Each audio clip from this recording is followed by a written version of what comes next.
성탄으로 우리에게 오신 우리 주 예수 그리스도께 감사와 찬송과 영광을 돌립니다. 이것은 우리 주 예수 그리스도 혼자만의 역사가 아니고 성부 하나님, 성령 하나님, 삼위 하나님의 동력의 역사라고 하는 것을 우리는 성경을 통해서 익히 알고 있습니다. 오늘 누가복음 2장 10절에서 11절 말씀을 봉독을 했습니다만, 오늘은 누가복음 2장 8절부터 20절에 있는 말씀을 가지고 구주가 나셨으니 하는 제목의 말씀으로 성탄절 감사 하나님 말씀을 증거하고자 합니다. 이 구주가 나셨다, 이거는 우리가 생각할 때 나는 거야, 우리도 다 이 땅에 태어났잖아요, 그죠? 우리도 다 이 땅에 났어요. 근데 이 구주가 나셨으니 곧 그리스도 주시니라 할 때 이 구주가 나셨다 하는 말은 오셨으니 그리고 주셨으니 그렇게 해석을 해야 한다고 생각을 합니다. 나는 거는 우리도 다 나요. 오늘 본문 띄워주세요. 보면 11절에 구주가 나셨다, 우리와 같은 육신을 입고 이 땅에 오셨다, 이런 뜻이거든요. 근데 그 의미는 하나님께서 우리에게 주셨고요, 그 하나님의 뜻을 따라 우리 주 예수 그리스도께서 육신의 몸을 입고 우리에게 오셨습니다. 이게 이제 이 성탄인데요. 이렇게 오신 목적은 잘 아시다시피 섬김을 받으러 하심이 아니고 우리를 섬기기 위해서 오셨습니다.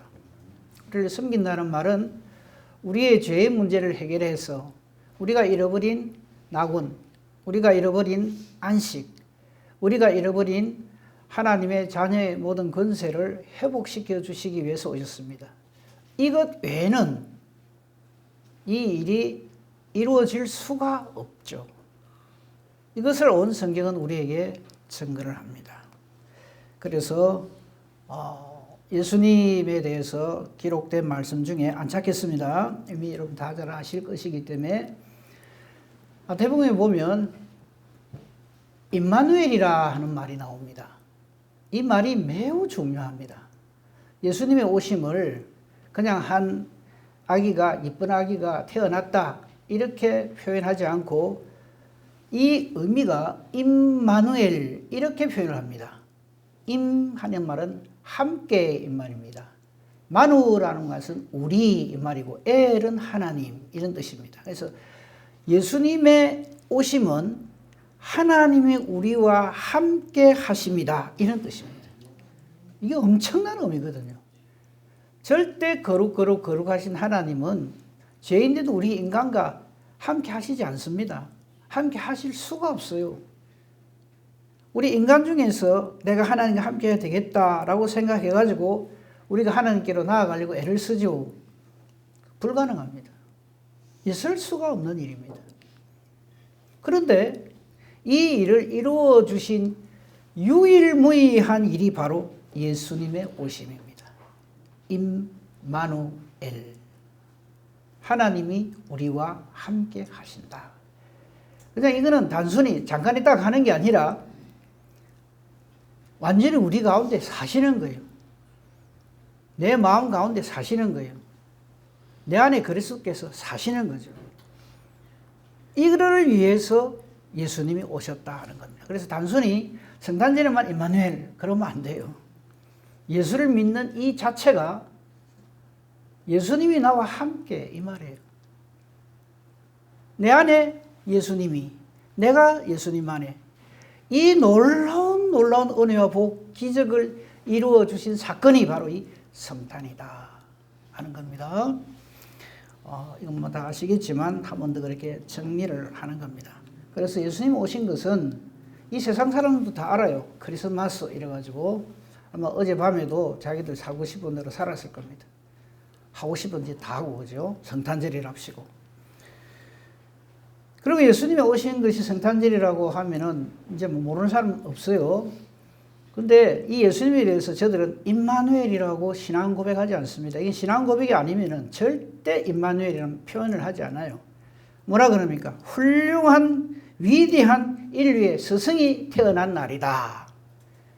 4월 초파일 태어난 사람하고 공자는 언제 태어난지 모르겠습니다. 하여튼 뭐 그때 태어난 사람하고 마호메트하고 동기가 아이가 4명의 위대한 인류의 스승 그 중에 한 사람이 태어난 날이다. 그렇게 생각을 하는 거예요.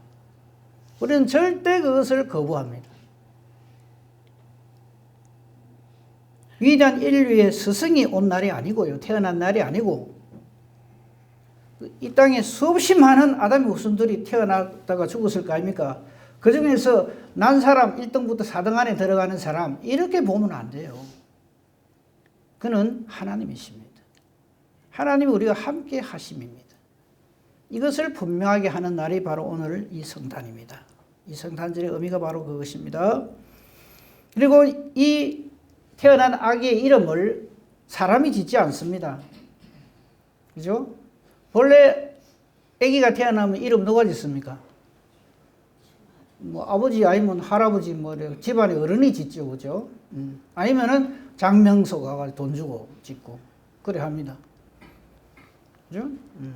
장명소 가서 이름 지으면 무엇이 좀 뭐 다릅니까? 어떤가 잘 모르겠는데 하여튼 그래 합니다. 이 세상 사람들은. 근데 이 태어난 아기의 이름 우리는 그분을 예수라고 부릅니다. 예수님. 그분이 하신 일이 우리 죄를 위하여 하나님의 기름 부음 받은 자이기 때문에 그리스도 메시아 붙여서 예수 그리스도 이렇게 부르죠. 근데 예수라고 하는 이름 그 뜻이 구원자란 뜻입니다. 자기 백성을 그 죄에서 구원할 자로 이름을 딱 지어주셔서 이 땅에 옵니다. 그러니까 이분이 와가지고 잘해갖고 말도 잘하고 설교도 잘하고 뭐 능력도 있고 이래갖고 우리의 구주가 된 게 아니고요. 이미 우리의 구주로서 이 땅에 오셨다 하는 겁니다. 굉장한 차이가 있습니다. 그럼 예수님이 왜 오셨느냐? 예수님이 왜 오셨을까요? 제가 그냥 하는 하는 말들이 있죠. 이것만 하나 맞추면 바로 설교 마치겠습니다. 왜 예수님이 오셨을까요? 아는데 지금 말을 안 하신 줄 압니다. 우리가 못 가니까 오십니다. 아니, 뭐 무슨 의미로 웃었는지는 알겠습니다만요. 우리는 못 가요. 어림도 없습니다. 그래서 하나님이 오시는 거예요. 하나님이 오시는 것을 성탄이라고 그러는 거예요. 성육신이라고 그러는 거예요. 우리가 하나님께로 얼마든지 갈 수 있으면 예수님이 왜 와요? 열심히 잘해가 올라오니라 이라고 있죠. 절대 갈 수가 없습니다. 그거를 이 예를 들어서 참 죄송합니다만요. 거기 나사로 비교해보면 그게 나와요. 지옥에서 생고생을 하면서 아이고 어째 저 좀 갈 수 없을까? 그때 아브라함이 이런 말을 하죠. 여기서 그리 갈 수도 없고 그쪽에서 올 수도 없고 그렇습니다. 그 우리를 위해 오시는 분은 하나님 한 분밖에 없어요. 그 오신 하나님이 바로 임마누엘을 이루시는 우리 주 예수 그리스도시다 하는 겁니다. 제가 이렇게 오늘 말씀 들어가기 전에 정리를 쭉 하는 이유가 이런 걸 좀 딱 기본적으로 이거를 딱 알고 그 다음에 말씀을 묵상을 하자 하는 겁니다. 그 다음에 이제 예수님 탄생에 대한 그 복음서의 기록이 나오죠, 그죠? 딱 두 군데 나옵니다. 마태복음과 누가복음. 마가복음에는 예수님의 탄생이라는 이런 기록이 없어요. 아예 공생부터 바로 시작되고요. 마태복음에는 육신의 아버지 다윗의 자손 요셉에게 가브리엘 천사가 가서 수태고지를 한 것으로 시작이 되고요. 누가복음에는 세례 요한을 먼저 보내죠. 세례 요한을 먼저 보낸 이유가 뭡니까? 요한복음에 나오죠. 예수님이 이 땅에 오셨는데, 참빛이 오셨는데 인간이 몰라요. 빛이 어둠에 비치지만은 어둠이 이를 깨닫지를 못해요. 그때 하나님께서 이 예수님을 증거하라고 보낸 자가 있었으니 그 이름이 요한이라, 세례 요한입니다. 그래서 누가복음 1장에 보면 세례 요한의 출생에 대한 내용이 좀 나오고, 이어서 바로 예수님의 탄생에 대한 기록이 그게 나오죠. 그런데 마태복음과 누가복음에 예수님의 탄생에 대한 기록이 나옵니다만, 물론 마태복음 성경 엄청 귀한 성경이죠. 근데 오늘 우리가 볼 누가복음의 이 기록하고는 조금 비교가 안 됩니다. 왜냐하면 마태복음의 기록을 보면 동방박사가 나온다. 동방박사는 이방인입니다. 유대인도 아니에요. 이걸 하려면 좀 이야기 길어지니까 다 생략하고, 사람이 와서 물론 예수님의 그리스도의 별을 보고 인도함을 받아서 왔지만은 본인들도 잘 몰라요. 오신 예수님에 대해서 잘 몰라요. 그래서 베들레헴으로 가는 게 아니라 어디로 갑니까? 헤롯 성전으로 가요. 헤롯 궁정으로 가요. 그래서 예루살렘에 가갖고 질문을 어떻게 하는가 하면, 유대인의 왕으로 나시니까 어디 있느냐 이래 물어봐요. 너희들 저 왕자 태어났지 이래 물어본다 이 말이죠. 그러니까 이 마태복음 보면 이게 혼란 덩어리예요. 인간이 와서 전해주니까 들은 인간이 난리가 나고 자기들끼리 막 토론이 벌어집니다. 그리스도가 어디서 나겠냐? 베들레헴에서 난단다. 아, 그래, 성경에 그래 돼 있다. 그 박사들한테 또 부탁을 합니다. 가가 한번 알아보고 사실인가 아닌가 알아보고 맞으면 내한테도 알려주고, 이거거든요. 우리 인간은 구주 예수 그리스도의 오심에 대해서 딱 고래 반응을 합니다. 근데 오늘 저와 함께 살필 누가복음은 그 질이 완전히 다릅니다. 한번 그 내용을 이제 조금 들어가서 살펴보도록 하겠습니다. 8절, 누가복음 2장 8절을 좀 올려주세요. 비춰주세요. 자, 저 앞에 뭐 호적하고 뭐 이거 다 놔두고요. 드디어 예수님이 육신의 몸을 입고 이 땅에 오셨어요. 조금 더 올려볼까요? 그 앞에 내용이 이제, 자, 7절까지만 하면 되겠습니다. 거기 있을 때 이제 해산날이 차서 첫 아들을 낳아 강보로 싸서 구유에 뉘었다 그랬어요. 이 안에 있을 곳이 없어갖고 호적한다고 사람들이 너무 많이 모여가지고 베들레헴에 그 촌동네인데도 저랬다 이 말이죠. 근데 예수님을, 아기 예수를 강보로 싸서 포대기에 싸가지고 말밥통에 뉘었다 이 말이에요. 구유는 말밥통을 말합니다. 우리로 치면 개밥그릇 이런 겁니다. 그러니까 구유 그러니까 좀 대단한 걸로 생각이 쉬운데 사실은 저게 말밥통이라는 뜻입니다. 말먹이통. 놔둘 데가 없으니까. 그래서 말밥통에 올려놨는데 이게 뭐냐면 나중에 하나님께서 보내신 메시아라고 하는 증거가 됩니다. 조금 이따 보기로 하고요. 8절부터 주목해서 봅시다. 자, 이렇게 오신 아기 예수님을 역시 아무도 몰라요. 우리가 예배 때마다 사도식 기억으로 신앙 고백합니다만은 예수님 나신 거 아무도 몰라요. 인간 중에 어느 인간이 알아갖고 해피 버스데이 투유 한 인간이 없어요. 아무도 몰라요. 오신 줄도 몰라요. 왜 오셨는지는 더더욱 모르죠. 오신 줄은 모르는데 왜 오셨는지를 어떻게 알겠어요? 뭐하러 오신 줄 몰라요. 십자가에 죽으실 때도 왜 죽는지를 몰라요. 바보같이 왜 죽느냐 이럽니다. 가만히 있으면 왕이 될 건데 왜 죽어? 그래서 제자들끼리 또 난리가 납니다. 부활한다 할 적에도요, 참 그게 참 코미디도 아니고요, 부활하신 날 새벽에 부활하셔갖고 아무리 말해줘도 못 알아듣습니다. 딱 자기들 생각에 젖어 있는 거예요. 죽은 사람이 어떻게 살아? 우리가 신앙생활을 그래 합니다. 죽은 사람이 어떻게 살아? 그래서 안 믿습니다. 저녁이 됐을 때 예수님이 부활로 승리하셔갖고 이렇게 하고 있는데 제자들은 어찌 하는 거 아십니까? 한번 찾아보세요. 문이랑 문은 다 콕 쳐닫고 잡혀 죽을까 싶어. 예수님은 부활로 승리하셨는데 제자들이라는 사람들은 숨어가지고 들킬까 싶어가지고. 우리 수준을 아시겠죠?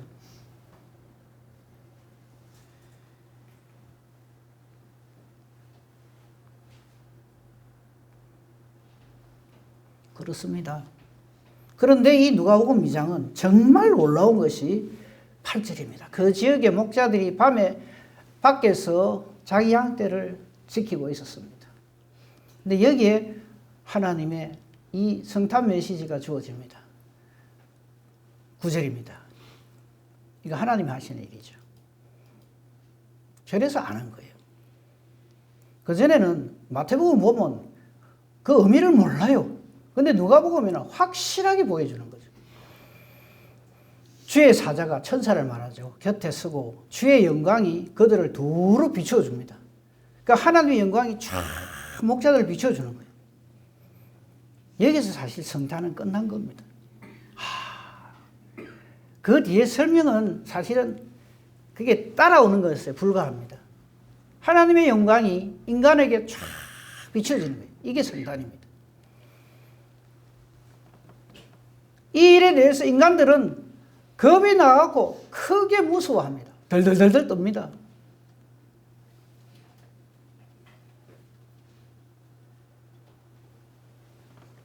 여러분 기도하실 적에 물론 하나님 우리 믿음의 수준에 따라서 역사하시지만 한 번만 나타나 주시옵소서 그런 기도 함부로 하면 안 됩니다. 나타나는 순간 죽어버립니다. 아무튼 주의 영광이 비칠 때 저들은 크게 무서워했다. 근데 저 일을 왜 하는가 하나님이? 10절 하려고 하는 거예요. 10절 보십시오. 천사가 이르되, 천사가 말은 하지만 실제로는 하나님의 뜻입니다. 무서워하지 말라. 자, 우리 예수님과 예수님 오시는 것을 무서워하는 자가 되면 안 됩니다. 하나님 우리와 함께 하시는 것을 무서워하는 자가 되면 안 됩니다. 하나님 아이고 나타나는 건 무서워 죽겠습니다. 그냥 내한테 복만 주시고 땅 가지 말고 그냥 올라가세요. 그런 식으로 예수를 믿으면 안 된다 이 말이에요. 무서워하지 말라. 보라 이 말은 정신 똑바로 차리고 들으라 이 말입니다. 우리에게 주시는 말씀이에요. 내가 온 백성에게 미칠 큰 기쁨의 좋은 소식을 너에게 전한다. 하나님의 메시지입니다. 그 메시지 내용인즉슨 11절입니다. 오늘 다윗의 동네. 다윗의 동네 그러면 이스라엘 백성은 다 알아들어요. 베들레헴 이 말이죠. 베들레헴 다윗의 동네에 너희를 위하여 구주가 나셨다. 곧 그리스도 주시다. 너희가 그렇게 온 이스라엘 백성들이 대망하는 메시아가 이제 오셨다. 이런 뜻입니다. 그죠? 지금 이 말은 10절의 이 말은 이 천사가 목자에게 전하지만 너것만 알고 있으면 안 된다 이 말이에요. 10절 다시 띄워주세요. 보라 내가 온 백성에게 미칠 큰 기쁨의 좋은 소식 이걸 전하는 거예요. 너것만 알고 있어라 이 말 아닙니다. 그죠? 그 목자들이 저것만 듣고 그래 그런 일이 있구나 참 놀랍네 이라고 가만히 있으면 안 된단 말이에요. 어째란 말입니까? 가서 전하라 이 말이에요. 예수 그리스도 오심을 만방에 알게 하라 이 말이죠. 온 백성에게 미칠 큰 기쁨의 좋은 소식 복음이죠. 그리고 예수님이 복음입니다. 11절 오늘 다윗의 동네 너희를 위하여 구주가 나셨다. 곧 그리스도 주께서 오셨다. 우리를 위하여입니다. 나를 위하여입니다. 저와 여러분을 위하여서 예수님이 오셨습니다. 그래서 감사하죠. 내하고 아무 상관없으면 무슨 의미가 있겠어요. 그 다음 12절은 무슨 뜻일까요? 너희가 가서 그랬어요. 너희가 가서 이 말은 무슨 말입니까? 가란 말이에요. 그 현장을 가라는 얘기입니다. 너희가 가서 이 아기를 찾는데 그 여관에 있을 곳이 없을 정도로 사람이 많은데 어떻게 찾겠어요? 그 암호 메시지가 뭐냐면 강보에 쌓여 말 밥통에 있는 사내 아이 이걸 찾는 거예요. 강보의 사이에 구유에 뉘어 있는 아기, 이것이 너희에게 표적이다. 이게 암호란 말이죠. 그럼 목자들이 가서 뭘 찾겠어요? 아기 태어난 아이 있습니까? 네, 있습니다. 남자아입니까? 아니, 딸인데. 그런 말인 거예요.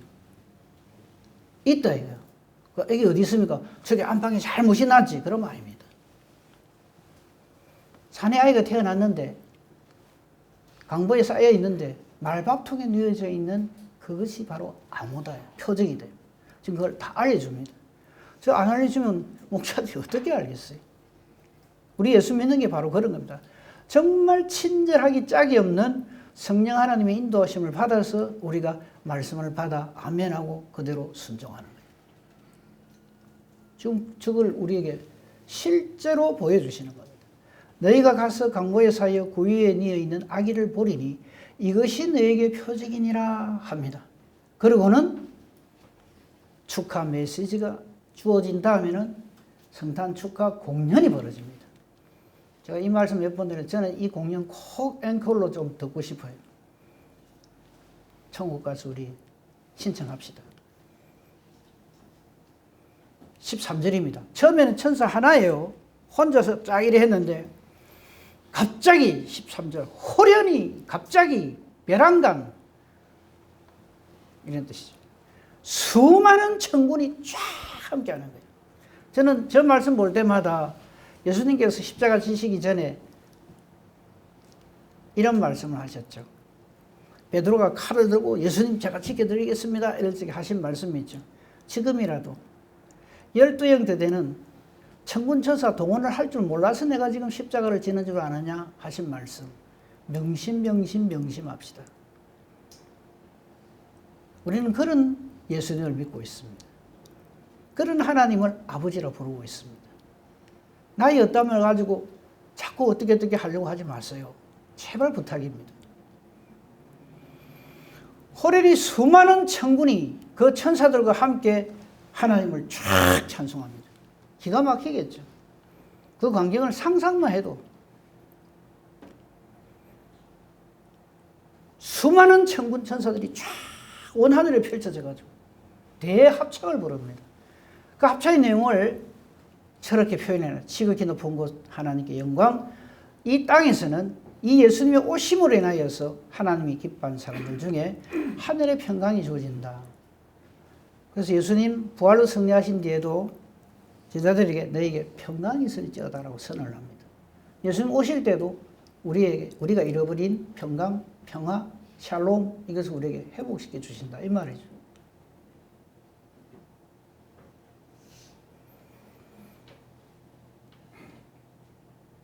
최고의 찬양입니다. 오늘도 우리 찬양 아주 잘했죠, 그죠? 참 감사하죠.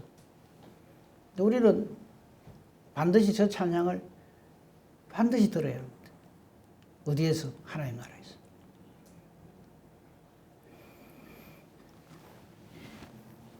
(15절입니다) 남아있는 우리가 어떻게 해야 되는가 하는 겁니다.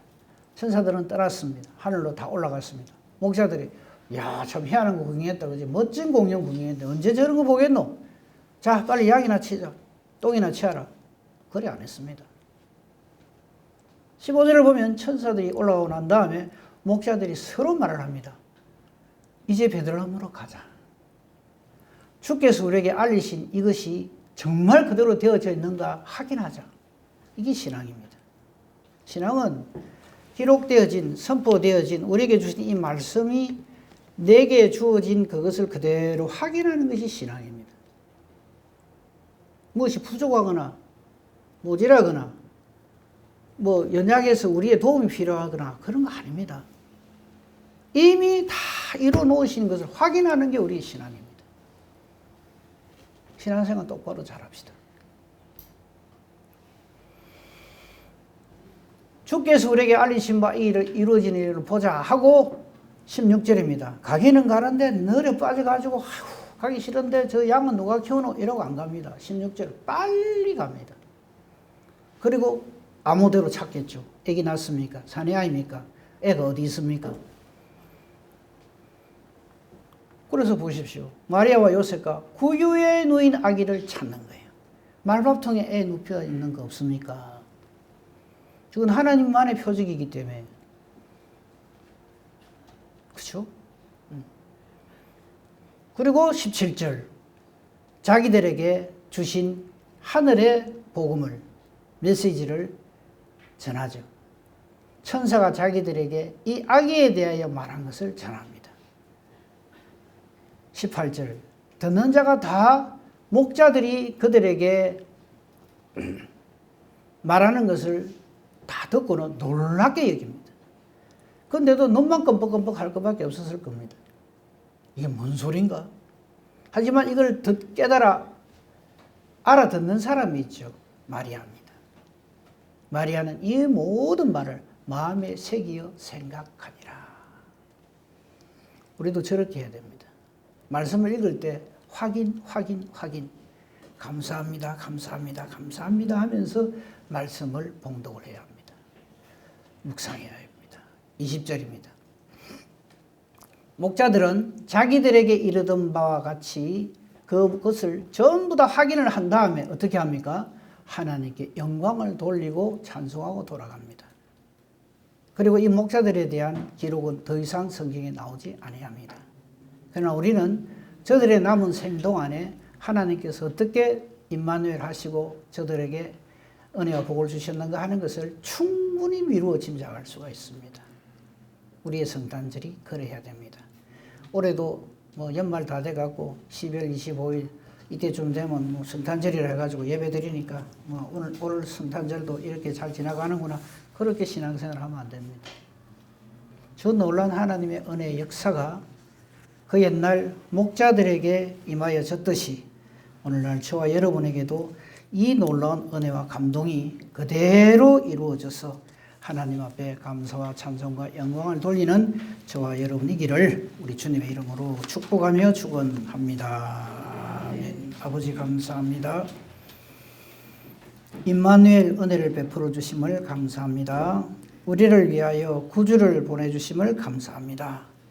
하나님께 영광, 우리에게는 하나님의 택하심, 기뻐하심을 입은 사람 되게 해주시고 하늘의 평강을 주어주심이 감사합니다.